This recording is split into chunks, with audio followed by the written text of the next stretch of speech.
Northeast Ohio's #1 choice for news. Cleveland's own Fox 8 News.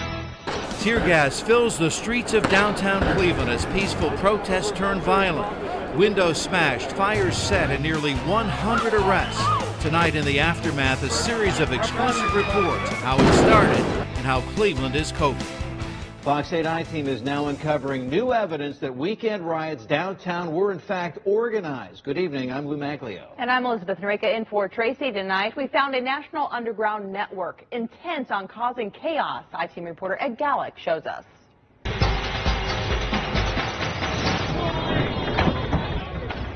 The rioting downtown didn't just happen to break out. Law enforcement sources tell the I-Team organized troublemakers helped set this off. Investigators could tell by what some in the crowd wore, what they said to each other on the street, and how they started the chaos. It began with a protest over the death of George Floyd in police custody in Minnesota. It exploded. Yay! These people, it seems, have no vested interest in justice for George Floyd. No, they're just here to cause havoc. Eric Feinberg, not surprised, outsiders disrupted this protest. Feinberg researches the fringes of the internet for a group called the Coalition for a Safer Web. He showed the I-Team an underground network to track protests and police. You can look at it and see what's going on again in Atlanta, Chicago, New York, and then say, hey, I want a piece of it. So it started out as a national page of protests or riots. They're now separating them out, and they're patching in to police scans. So they're basically giving tactical information to these protest rioters, as I said, to either avoid or engage with law enforcement. The I-Team has learned the protest here erupted into rioting and looting after people with backpacks showed up. Investigators even heard some in the crowd giving instructions to others, saying, do this, don't do that. And listen to what the Cuyahoga County Sheriff says happened right outside the Justice Center. They started throwing like heads of lettuce and broccoli. Then the bottles started coming, water bottles, glass bottles. The sheriff says investigators are now trying to identify the instigators. You know, we believe that these are individuals that travel throughout the country, that travel to these types of events, where they're intent on causing trouble. Here, it will take a long time to recover from the trouble. Ed Gallick, Fox 8, I-Team. And thank you. The sheriff now says 99 people have been arrested. We checked dozens of arrest records, found the suspects were all local. But sources say by the time police did make these arrests, the instigators had already disappeared. And right now we are following breaking news out of Cleveland tonight. A 12-year-old boy has died after being shot. Police responded to the shooting on East 94th Street near Hayes Temple Church of God. Police say they believe the incident may have been accidental.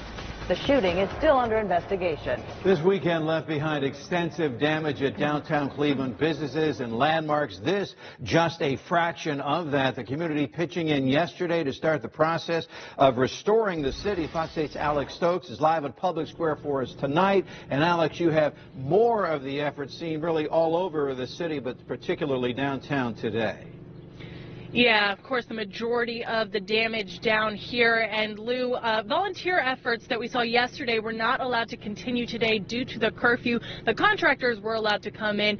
You can see businesses along Euclid, East 4th, all boarded up due to that work. You're also seeing graffiti marks around Public Square. We ran into a group of guys here who were trying to get rid of some of that graffiti. They say they're history buffs and wanted to try and clean up some of the city's iconic landmarks.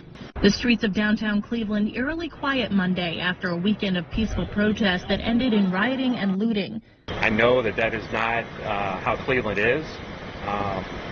Unfortunately, a couple of bad apples spoiled the whole bunch.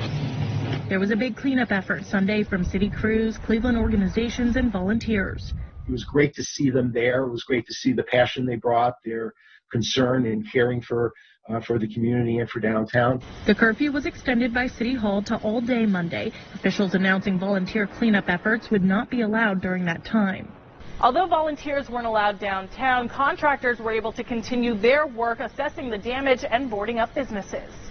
We boarded up, I think, about 23 businesses on Euclid and the alley here. along with some of the other restoration companies as well. We found Belfour property restoration employees working on East 4th, assessing some of the work they did Sunday and preparing for crews to continue work on Tuesday. General Manager Zach Strausser also noted Sunday's cleanup efforts. It was really neat to see the community come together, all the volunteers that came down yesterday.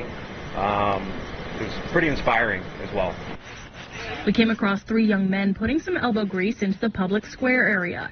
You saw some of the graffiti and the vandalism that happened here on some of our more iconic landmarks. The Downtown Cleveland Alliance will be coordinating any future cleanup opportunities like graffiti removal. I would look, for example, to maybe put some volunteer teams together to help replant and repopulate some of the some of the material that was damaged. While these men say the damage can be erased, it doesn't erase the problem. There's a lot of suffering, a lot of hurting going on right now, but I think this is one step forward as a community where we are brought together to help heal and help bring everyone together and help with the mending process. We also talked to the RTA. They told us that 24 of their downtown structures were damaged. They're looking at possibly $100,000, perhaps more in damage as they, try to fix some of that damage. Alex, it's our town. We love our town. You hate to see any of the vandalism. It's particularly galling, though, when you see these traditional landmarks struck like they were over the weekend. Right. You look at Terminal Tower, all of those doors boarded up. You look obviously at the graffiti here. They were talking about some of those iconic structures in Public Square and other squares around the city getting hit. So something that is hitting the heart of Clevelanders as they try to come together to clean it up. Alex Stokes live downtown tonight. Alex, thanks. With Cleveland still under curfew, state troopers and the National Guard are out enforcing the perimeter, but our cameras found that was not the case during the night. Fox 8's Dave Nether shows us what we found. He joins us now live with more on this. Dave? Yeah, Ray, we're on the east side of the perimeter of this curfew zone, if you will, in Cleveland. There's been a large presence of police officers and others at these roadblocks today, keeping most everyone out of the city of Cleveland, but that wasn't the case overnight. At East 30th and St. Clair Monday, a heavy police presence protects the eastern perimeter of a curfew zone as the city remains on lockdown after weekend riots. If you don't have a physical address, you cannot be downtown. You cannot be walking up and down the streets. The same scene not far away at East 26th and Superior. As long as you have proof that you're a resident, you can get through. Is that it? Yeah, you have to be a resident. The city saying it is aggressively enforcing the curfew, arresting violators. We will take swift and decisive enforcement action in those areas and throughout the city. Yet, at the very same locations overnight, Fox 8 cameras found this. Barricades at 30th and St. Clair, but no officers of any kind to prevent anyone from passing through. And the same at East 26th and Superior, where Sam Wadon manages a BP station and has seen what demonstrators did to other businesses over the weekend. It's a night, like if nobody here protects nothing, like it's what happened for the past couple of days. It's make everybody scared, like it's gotta happen something, any business, Fox 8 did find police and National Guard at barricades during the night in the western perimeter. From the east, our cameras got inside unchallenged. Much different than during the daytime when some people who work just beyond the barricade say they were told they could not pass. We're like right here, so we figured that we could come in, but we are not able to. The city has said anybody daring to challenge the lockdown will face serious consequences. They are enforcing the laws of the city of Cleveland, and in the curfew zones, they are not allowing activity of any kind. But those who live and work inside that perimeter are puzzled by the appearance of an inconsistency over how the blockades have been enforced. No police here. It's got to be a scary night, like whatever who work a night shift here or by himself is got to be like worrying about something happened to him if nobody here to protect him. And so the police again tonight at the blockades at this hour. We did reach out to the Cleveland Police Department earlier today to ask them to explain what their plan is to have personnel at each of these perimeter roadblocks, and we are still waiting to hear from them. And Dave, did they address any issues too when someone actually does live in the city, but maybe their ID or their license would say that they lived elsewhere because they had recently moved? Is that an issue for some people? They've been turning away a lot of people today. If you don't have absolute proof that you live in the city, and even if you work in the city, they are not letting people pass these roadblocks. They're not messing around. Dave, thank you very much. The downtown Cleveland curfew has prevented more violence, but it's also led to widespread confusion among people who work and live downtown. Matt Wright live now. And Matt, you have the latest information on exactly what is happening there. Lou, streets remain mostly empty, and we have encountered the same thing many downtown residents have. Trouble getting through checkpoints to make it downtown to report, and then stopped and questioned multiple times by police once down here.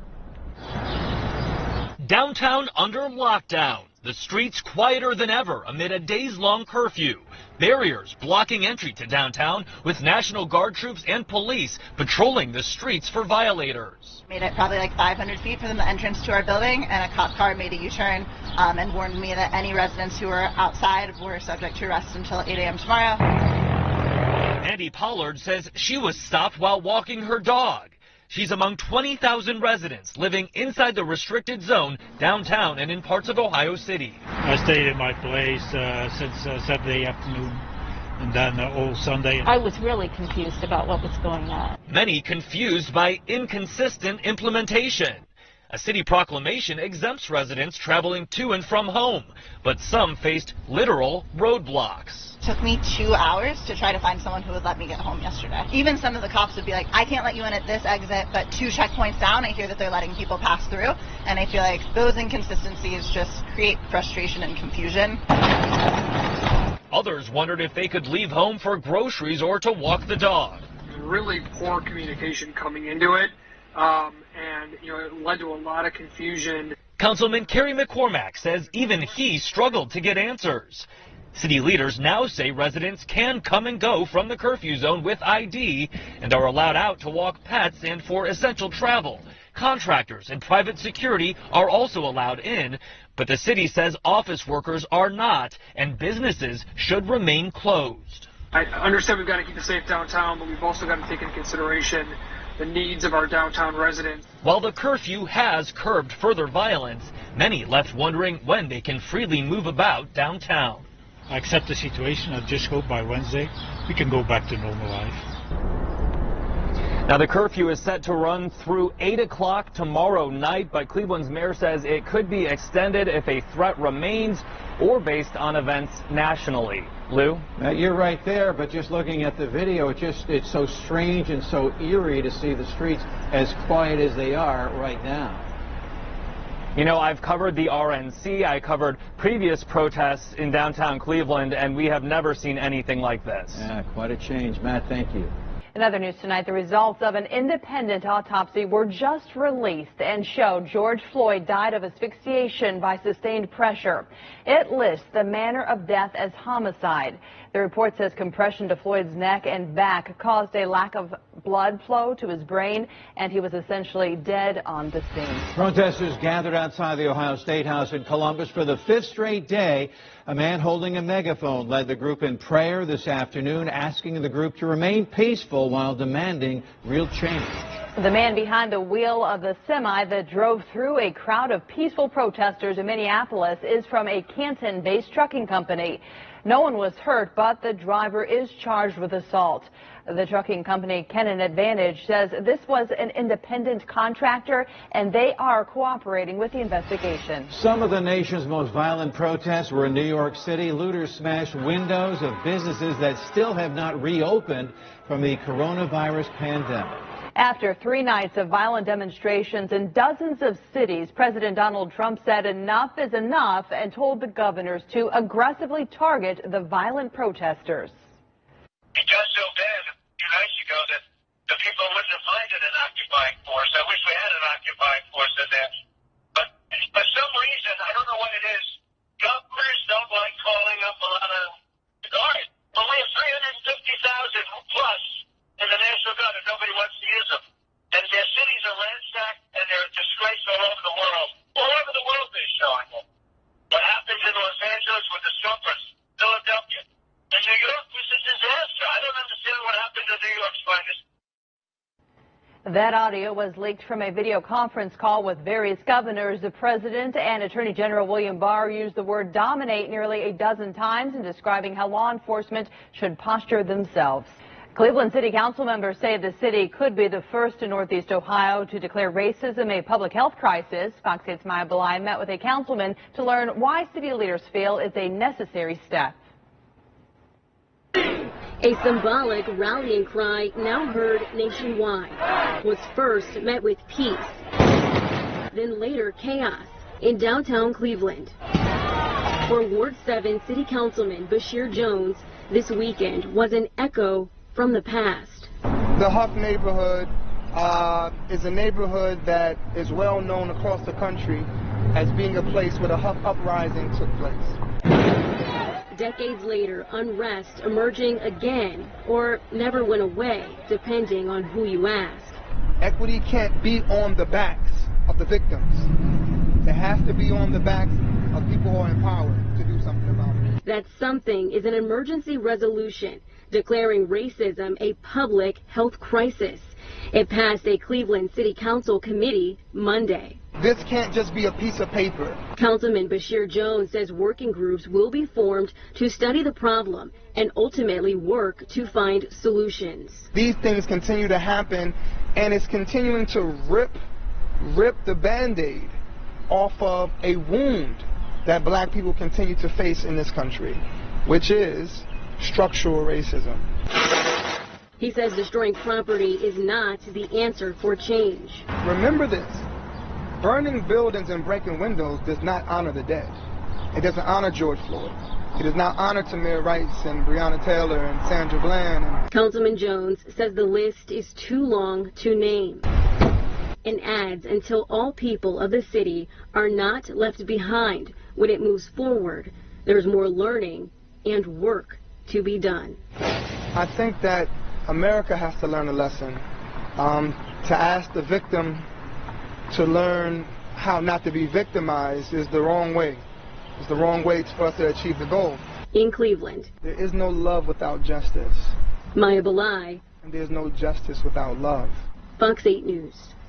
Maya, thank you. Council members say a vote on the resolution happens this week and is expected to pass. A similar resolution was introduced at the state level. This weekend's protests bring added concern for our nation's other crisis, the spread of coronavirus. Based on how close demonstrators got to one another, health experts do predict a spike in cases in the next 6 to 10 days.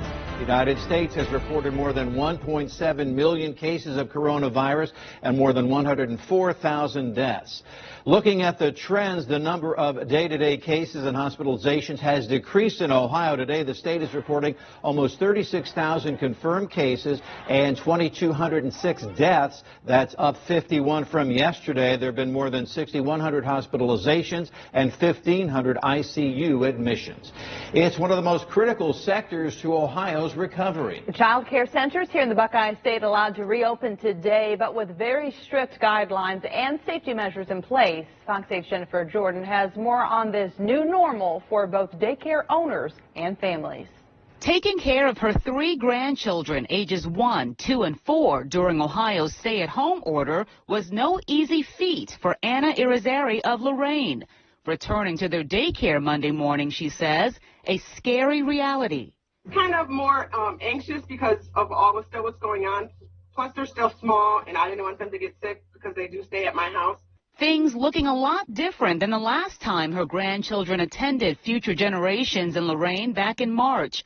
There are new walls to make classrooms smaller, additional sinks installed, and fewer children and staff. Owner Renee Harbin says 1 year ago, her facility had more than 60 children from infants to preteen. Today, only 20. I have one room that only has 4 children. I can technically take 6 in that room. And then, so none of my rooms are completely at ratio, the new ratio that is. The new guidelines for Ohio child care centers include face coverings and staggering drop-off and pickup times. Temperature check upon arrival for all staff, children, and adults. Anyone 100 degrees or higher may not enter. Plus, rigorous hand washing and sanitizing of everything kids touch. Still kind of nerve-wracking that they're around other kids, and I don't know who those kids are around. With the kids that were supposed to be here today, I'll be at full capacity. Harbin says smaller student-to-staff ratios have led to her turning families away. Federal CARES Act subsidies from the state helping her stay afloat. But all agree this new normal, no longer child's play. I think that this is actually going to be a positive for the way the center is run and the policies that we're putting in place. Jennifer Jordan, Fox 8 News. Jennifer, thank you. Future Generations currently has 10 children on its waiting list, and unfortunately, hundreds of centers have been forced to shut down because of the decreased staff-to-student ratios. Owners are expected to ask Governor DeWine to reconsider those enrollment restrictions in order to stay afloat. Live look now from our Playhouse Square camera. The good news tonight is your weather. It was a beautiful weekend, as we know. Today was just as nice. We actually got a little bit warmer on the old thermometer. Here's Melissa to find out. And Melissa, here's what we want to know. With this sunshine, will it stay with us a few days longer? You know, we do have some storms that are heading in our direction, at least our first round of rain, but you may not be so unhappy to hear that, because what that's going to do is be one of the catalysts to warmer temperatures, more humid conditions, and kind of what you'd expect for a summer-like feel. And by the way, today, meteorologically, is the beginning of summer astronomically on June 20th. So let's take a look outside from a boater's vantage point from Put-in Bay. Jet Express, nice and busy to and from the islands today. A lot of boaters out there enjoying smooth sailing. Comfortable temperatures and very low humidity. Almost had a fall-like feel to the air because of the lack of humidity. That is going to change within the next 24 hours. So for tonight and tomorrow, wave heights 1 to 3 footers expected. Early morning showers could be a rubble or 2 footer as well. That's with the warm front. Warm front lifts northward, really dry most of tomorrow after lunchtime. Heat and humidity really start to kick into high gear thereafter. The high today, 72, just a little shy of normal, 74. Sunsets, boy, these late sunsets are just wonderful. We're looking at almost 9 o'clock at 8:55 this evening. June, here we go. Average high right now is 74. By the end of the month, it'll be 82 for the average high. Now, the warmest average high in terms of climatology occurs in July. And then we're looking at least a 65% sunny day. Sounds good to me. The warmest day was recorded at 104 degrees on average, about 3.4 inches of rainfall during the month. Temperatures right now from the upper 60s to low 70s, 72 in Cleveland. Very low humidity. When you're talking dew points in the 30s and temperatures in the 70s, that huge gap between the two, indicative of dry air. At almost double the dew point by this time tomorrow, you'll start off with dew points in the 30s and 40s. By noontime and thereafter, upper 50s to mid 60s. Very humid. It'll be hot. A little steamy out there by this time tomorrow. Some clouds kind of falling and flowing off some of the storm tops north and west. We are expecting some productive cloud cover after midnight through early tomorrow with the warm front. So a marginal risk for us of a shower or storm that could be strong. Most of it's really just to the north of us. The yellow, slight risk. Orange, looking at the bulk of the enhanced risk. So overnight tonight after midnight, showers slip in with the warm front. Winds shift. Heat and humidity rise drastically tomorrow. Low to mid 80s, high humidity. And then we have a better chance of stronger storms Wednesday afternoon. We'll have to watch closely. Right now, it looks like it's getting a little weaker. The signs are showing that, but there could be a couple of strong ones with the cold front Wednesday. Mid-50s tonight, partly to mostly cloudy. Rain, maybe a rumble or 2 of thunder late. Exiting early tomorrow, sunshine warmer, low to mid-80s. Good chance of showers and storms. The best chance will be Wednesday. Slim pickings for a chance of a raindrop here or there Thursday and Friday, mainly dry days. That's at least how it looks now. However, the weekend does look stellar, low to mid-70s and sunshine. Those are some beautiful June days and for the first full weekend of June. Listen, Lou, back to you. Sounds good, Melissa. Thank you. They want to rebuild, but the question is, can they afford to rebuild? So ahead tonight, 6 o'clock, what happens if local business owners don't have riot insurance? We're definitely heartbroken. It was, it tugged at our heartstrings. The days after reopening and now forced to rebuild, the owner of a local restaurant's vow to move forward. Download the Fox 8 app today and get breaking news, weather, and more. All on your smartphone or tablet. Presented by Ken Ganley Nissan.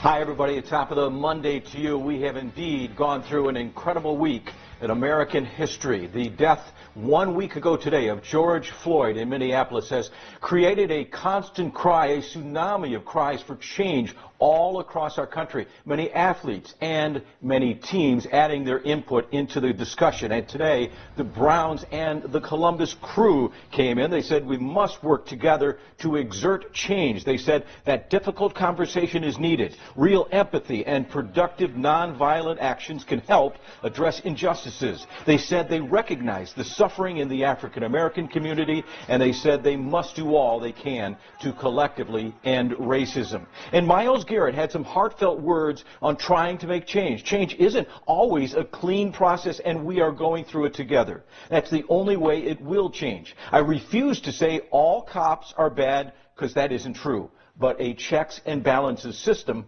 we can all agree on is long, long overdue. We will name their names, we will be their voice, and we will receive the equality that we deserve as a human. Buckeye basketball player Seth Towns has been a big voice after he was arrested a few days ago. He could be one of the young people to help change things in this country. And finally, a big development in baseball from ESPN. MLB will propose a shorter season in which they would pay players a prorated share of their salaries. It could be a 50-game season, but teams would be returning in July. This would still be less than half the players' proposed season. That's all the time we have for sports. Have a great one. See you guys tonight at 10 o'clock. Big change proposed there in baseball. JT, thank you. A new resource to help you find a job still ahead tonight, 6 o'clock. A virtual tour of Fox 8's new job website and how it can help you find the right fit. Returning to the very spot his brother died 1 week ago. Hear the powerful message Terrence Floyd has for protesters everywhere.